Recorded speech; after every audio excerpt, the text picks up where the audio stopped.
Governor Abbott launches a new campaign to stop illegal migration into Texas, sending a warning about the risk for women and children. They inform potential illegal immigrants about the reality of what will happen to them if they try to enter Texas illegally. We look at how the new plan aims to make an impact that reaches far beyond the border. A Texas teacher leaves the profession after a scary moment in her classroom. I was crying, went to the associate principal, and I told her, I said, I'm done, I'm resigning. I'm not doing this. I'm not taking this anymore. Our investigation digs into data on assaults of Texas school employees and what happens after teachers get hurt in the classroom. A battle brewing over butterflies. I love the monarchs, but we've got to come up with a different plan. This is just absolutely too much. The monarch population is dropping, but there's backlash over plans to protect the species. Produced from the Capitol in Austin and airing statewide, this is the award-winning State of Texas. Hello, and thank you for joining us. I'm Dylan McKim. Governor Greg Abbott announced the newest campaign to deter migrants from illegally crossing the border into Texas. The state is placing dozens of billboards in Central America and Mexico to discourage potential migrants from making the trek north. Some of the messaging highlights what one expert says is an unspoken sexual assault crisis at the border. Marine barriers, razor wire, and boots on the ground. Now you can add billboards as the latest strategy to deter illegal crossings at the Texas-Mexico border. They inform potential illegal immigrants about the reality of what will happen to them if they try to enter Texas illegally. These billboards tell people they will be jailed and deported if they try illegally crossing, but others have messages that touch on the sexual assault dangers. Another sign says, your wife and daughter will pay for their trip with their bodies. The Texas Association Against Sexual Assault CEO Rose Luna said there is an unspoken sexual assault crisis on the Texas border, impacting migrant women and children. She reflected on some of the horror stories she has heard from survivors. One of them said the very violence they were trying to escape is the violence that they experienced on the journey here. Kim Wall, a rancher in Eagle Pass, said she has seen that violence firsthand on her land. She spoke standing next to the ashes of multiple trees she and her husband burned down. They're being called rape trees, where migrant women are being assaulted by human traffickers. We've had several rape trees and lots of women that have been found beaten and raped in front of our house, left to die in drainage ditches. Governor Abbott says he hopes the messaging will prevent any uptick in illegal crossings in the final month before President Trump takes office. Governor Abbott said the billboards will cost the state roughly $100,000. The messages are printed in Spanish, Mandarin, Arabic, and Russian. We want to go a little deeper into the plan and some of the information that came out of the governor's news conference along the border. Joining us now is Border Report correspondent Sandra Sanchez. Sandra, you covered this event. We heard the governor refer to what he called rape trees along the southern border. We've heard this term a lot, especially from Republican lawmakers. You've reported on the prevalence of this term. What can you tell us about what you've learned in your reporting? Well, you're absolutely right. Rape trees is a term that typically Republicans have brought up in the past. And, you know, despite my many years living on the southwest border, I've actually never seen one. Texas General Land Commissioner Dawn Buckingham last month put out a video, but she staged it with articles of clothing on a tree, which she said was representative of trees in a property where there were supposed rape trees. At the governor's press conference here in Eagle Pass, Kimberly Wall, who owns a ranch, said that she has seen them on her property. And there were ashes, as you noted, of a tree on the ground, which supposedly her husband burned down because this was a tree where women claimed that they had been assaulted. And we also heard from the CEO of Texas Association Against Sexual Assault, Rose Luna. She was there and she talked about an unspoken tragedy that was happening of sexual assault that was impacting migrant women and children. Have you learned some of this in the report? Is it happening on this side of the border, on the south of the border? What have you learned in your reporting? Well, I heard her say that, and I have to say that's not exactly true, because this is something that Sister Norma Pimentel from Catholic Charities of the Rio Grande Valley has been saying since 2014, when the first surge began in the McAllen area. She told me back then that 3 out of every 4 women face some kind of assault. 11-year-olds are coming across the border with the morning after pill tucked into their bras, and they're told you might have to use this. So this has gone back a decade, and this is known. Now, there are people like Sister Norma that the migrants trust to tell their story. In November, there was a hearing in Congress, House Homeland Security, in which an expert on this topic said that 5-year-olds are being assaulted and that they are leaving their passports on the ground, paperwork on the ground. This is something that has always gone on. It's part of the tactic. It's like kidnapping. The coyotes, the smugglers, the drug cartels that run these human trafficking operations will assault the women, hold them captive in other places, tell the family members, if you want to see your loved one again, you need to pay me $1,500 more, $2,000 more, and they just keep using that. Yeah, the governor really had a message to say that, hey, to anyone who's thinking about making the trek up north, it's a dangerous trek, and when you get here, you will be jailed, you will be deported back to your home country. What's been the response to the governor's message? Yeah, I've reached out to some Democratic lawmakers. It's unclear exactly what this campaign, what kind of impact this particular campaign will have. 40 billboards along the border, 3 countries, Honduras, Guatemala, El Salvador, and plus Mexico. It's uncertain exactly. He's been saying this for years, and people yet still keep coming. In fact, we saw numbers last night that just recently released by the U.S. Customs and Border Protection that showed an uptick in the number of encounters for November, a double number of encounters for both the Rio Grande Valley sector and the Del Rio sector. Del Rio sector includes Eagle Pass, where I am right now. The RGV sector had 10,179 encounters in November, only 5,061 in October. So really doubled. That's about 330 encounters a day in the RGV sector. We had been looking at 120 to 150 encounters just a couple months ago daily. So the numbers are going up. I think people are definitely fearful that when President-elect Donald Trump takes office, the border will be completely closed, and that they are making a last-ditch effort to get up here.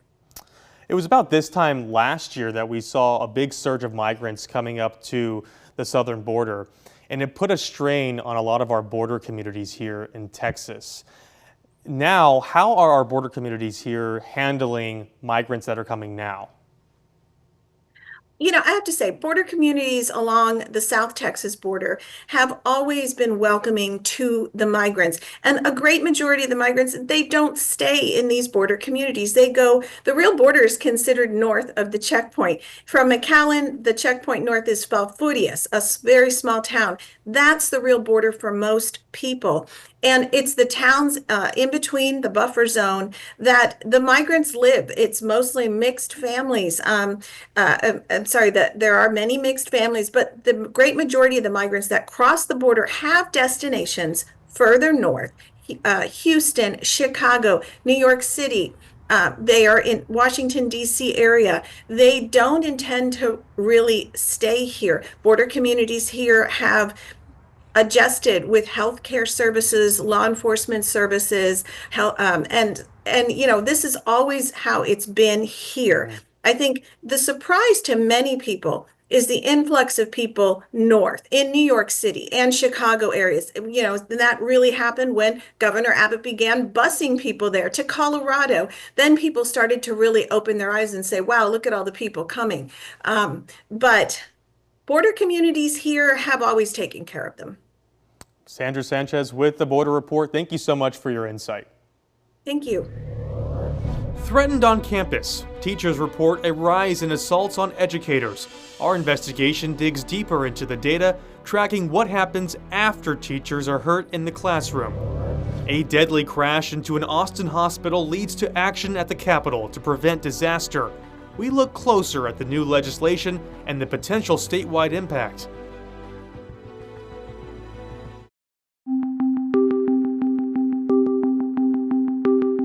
An update now to our ongoing investigation, Preventing Disaster. Following a deadly crash at St. David's North Austin Medical Center in February, our team found more than 400 crashes at hospitals and medical facilities nationwide in the past decade. That growing number and our 10 months of reporting have now sparked new statewide legislation to keep patients safe. Here's investigator Matt Grant. Re-emphasize to the Bernard family, what happened to you was a tragedy, and it shouldn't happen again in the state of Texas. And I'm going to do everything I can within my power to make sure it doesn't happen again. Senator Royce West keeping that promise, filing Senate Bill 660 just ahead of the state's next legislative session. It would require crash-rated security barriers, or bollards, at existing and future emergency rooms across Texas, if they're located near an area with vehicular traffic. The goal? To prevent a motor vehicle from crashing into an emergency room. It's a direct response to our investigation of a deadly crash at St. David's North Austin Medical Center this year. The driver died and injured 5, including the Bernard family. It's unfortunate that the bollards weren't there when this happened to us, but we're just super glad that our story is being used as sort of a catalyst. Their story now the center of $1 million lawsuit against St. David's for not having bollards, which their attorney argues could have stopped the car from speeding through the ER entrance. St. David says it has now installed bollards there and all of its other hospitals, but when pressed would not say whether any of them are crash rated, telling us, due to the ongoing litigation surrounding this issue, we will not provide any additional information. St. David's added that it will work with policymakers to comply with any new requirements. The family's attorney calls measures like the new Senate bill responsible and proactive. If passed, it would take full effect in 2026. If the bill gets a hearing, we could see a familiar face here at the Capitol. We just learned Senator West's office has reached out to Austin City Council member Mackenzie Kelly to testify on this topic. She's very familiar, having just passed a local ordinance requiring crash-rated bollards at new hospitals, urgent care clinics, and standalone ERs in Austin. That takes effect on Monday. West and other state lawmakers begin the next legislative session in less than a month. At the state capitol, Matt Grant, State of Texas. Well, thank you, Matt. In recent days, vehicles have crashed into other medical centers in Fort Worth and cities in at least 7 others. We've been tracking that growing number online. Check out our interactive analysis of hospital crashes, now more than 400 over the last decade. Just look for the Preventing Disaster button on this week's State of Texas story. A Central Texas teacher leaves the profession after a scary moment in her classroom. Our investigation looks closer at what teacher advocates say is adding to the rise of assaults on Texas school employees. Has declined in terms of its winter roosting population by 80% since 1990. That's a huge population loss. A battle brewing over butterflies. There's a new push to protect one species, but there's backlash and concern it could hurt the Texas economy.